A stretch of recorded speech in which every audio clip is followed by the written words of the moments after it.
Hey guys, I'm over at the Fairview Technology Center here in Knox County. It's Knox County Startup Incubator, and today I want to talk to you a little bit about the importance of a startup community, or having a community of folks around you as a startup founder.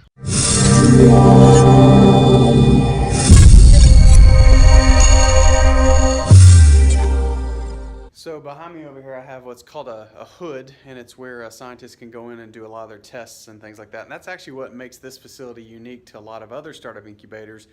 If you're thinking of co-working spaces and things like that, we're looking at entrepreneurs these days that can run a lot of businesses, particularly software startups, from their laptop, from a coffee shop, or even from home, which is actually what I do with my businesses.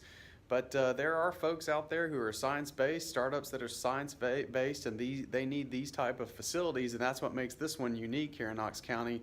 This area that I'm in here is actually designed to be a co-working space where they can actually share this hood, or of course we could, let one particular startup use it. But I wanted to talk to you about community. So as a startup founder, as an entrepreneur, it can get really, really lonely. You're grinding away day in and day out, doing your own thing. And if you're like me, you work out of a home or something like that, you're not around other people. And even in facilities like this, where we've got 7 different startup companies in here, there are instances where they just don't come out of their office or their labs very regularly to connect with each other. Maybe they have other employees that they can talk to, but there's just not a ton of chances for them to connect with other entrepreneurs, particularly the startup founders themselves. They're just so busy in their day in and day out lives. And so community is really important, because what it allows you to do is to share best practices and really find out that you're not alone, talk to other people that are like you.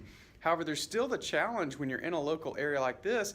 You may go to networking events and be in person with people, or have contacts in your industry or in the startup industry that you can talk to, maybe over email or social media and things like that. But at the end of the day, what happens is we just, even if we get to know other startup founders and entrepreneurs, it's usually just within our local communities. There's not easy ways for folks in different startup communities to really connect. So in my neck of the woods in the southern United States, you've got a huge startup community in Atlanta. Charlotte and Raleigh, the tri-area is really big. And of course then Tennessee and other parts of the South have all their startup efforts that are going on. And there's no easy way for those folks to connect with each other. And that's why I created the Slack channel for the Southbound Slack channel, so that you can get on and share best practices across the South with one another and not be limited geographically. So if that's something that sounds interesting to you, it's absolutely free. I just wanted to facilitate, like I did with my very own first startup, facilitate a way for entrepreneurs and startups to connect with each other, share best practices, and not be alone. Again, it can't replace getting in person with people when you get a chance, but at least throughout your day, if you've got a question or just want to connect with someone else, it makes it a private way, not through social media where everybody sees it, for you to ask questions of one another and share best practices. I hope you'll check it out. You can go over to southbound.com/Slack and you'll see what I'm talking about. Thanks a lot.